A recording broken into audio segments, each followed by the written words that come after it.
Então, bom dia para vocês. Ontem eu coloquei um artigo falando sobre questionário, como elaborar a pesquisa.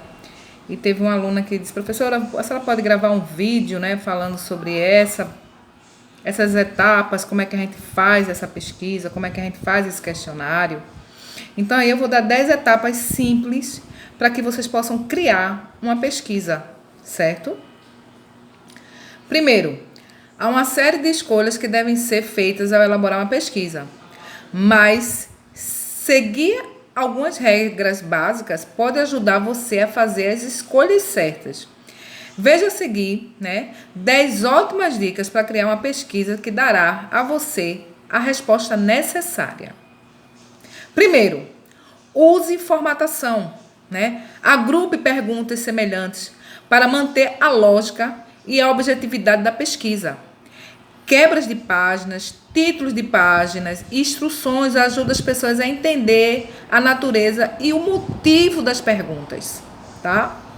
Segundo, questione com frequência o uso da mesma pergunta em uma série de pesquisas ou o uso da mesma pesquisa ao longo do tempo.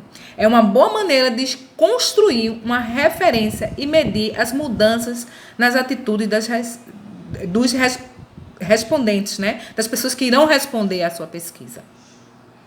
Terceiro, seja breve, nada é uma coisa muito longa, Ninguém gosta de pesquisas longas porque se torna cansativo. Então, os respondentes não gostam de pesquisas muito longas. Então, ao pensar sobre como fazer uma pesquisa, lembre-se de reduzir o número de páginas. Quarto, comece com cautela, Então, vocês estão iniciando a sua pesquisa científica, vocês estão iniciando um questionamento, Vocês estão elaborando esse questionário. Então, com cautela, com prudência, para que vocês possam fazer uma coisa iniciante mesmo, para depois se aprofundar quando vocês tiverem mais certeza do que estão fazendo, mais confiança no que estão fazendo. A primeira pergunta geralmente é a mais importante. Fazer perguntas pessoais ou delicadas logo no início pode assustar a pessoa que está respondendo, Deixe esse tipo de pergunta, caso seja realmente necessária, para o final da pesquisa, tá? Atenha-se aos detalhes, Crie perguntas de pesquisa que explorem uma ideia de cada vez, para ter certeza de que seus respondentes sejam capazes de compreender a natureza das suas perguntas, Para que eles possam, ter uma coerência aí no que vão responder, Uma certeza naqueles que irão responder, com objetividade, tá? Perguntas vagas, genéricas e de várias partes podem ser confusas e difíceis de responder, tá? Então, pense numa pergunta até mesmo como fosse perguntar para você mesmo, para não ser uma resposta depois, uma pergunta vaga, sem nexo, sem que você lá no final não possa pontuar, tá bom? Sexto, esclareça.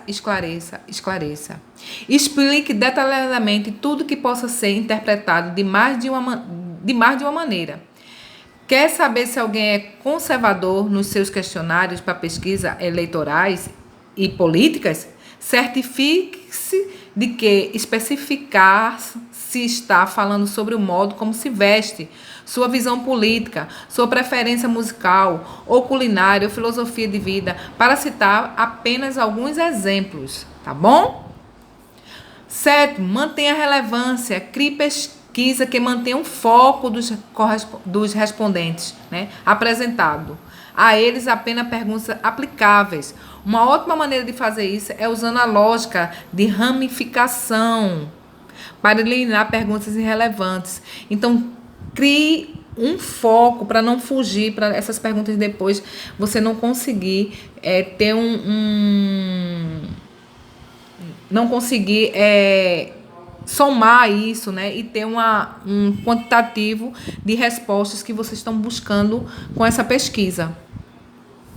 Oitavo, evite as perguntas do tipo sim ou não, porque são muito vagas, Esse tipo de pergunta não identifica as pessoas que estão indecisas, nem as nuances das opiniões, né? Nem as próprias pessoas não identificam o que ela está falando, o que ela quer, o que ela pensa. Em outras palavras, ao refletir sobre como fazer uma pesquisa, lembre-se de não incluir perguntas do tipo sim ou não. Isso não é legal para pesquisa científica, né? Para perguntas, para questionários. Nono, evite a matriz. Quando a proposta uma matriz, os respondentes normalmente se concentram em preencher a grade, em vez de prestar total atenção em cada pergunta. E isso prejudica a qualidade dos seus dados, tá? Então, quando você vai lá, depois ver a qualidade dos seus dados, o que você tá, a porcentagem de quantos foram as respostas, né, equivalente àquilo que você estava buscando na sua pesquisa, isso não vai dar um bom resultado, tá? E por último, use palavras não números. Ao elaborar opções de resposta, use frases como um pouco provável ou extremamente provável e não número como 2 ou 4 para indicar o grau de preferência. As opções de resposta a cada link, como essas, são mais fáceis para as pessoas entenderem, tá bom? Então é isso as dicas para vocês elaborarem uma pesquisa para vocês, um questionário, para que vocês elaborem aí com os colegas mesmo de sala. Vocês podem já estar elaborando esse tipo de pesquisa, para que vocês possam estar fazendo, né, com cautela, início, pode ser uma pesquisa de qualquer coisa, para que vocês possam estar vendo esse percentual do que as pessoas pensam, do que elas estão pensando ultimamente. Até podem fazer uma pesquisa do que a gente está passando hoje em dia, né, sobre esse Covid-19, sobre esse isolamento, sobre essa quarentena, o que é que as pessoas pensam. Então, pensem nisso, tá ok? Qualquer dúvida, eu estou no meu WhatsApp, que é o 981069955, para tirar dúvida com vocês, ou pelo Google Class.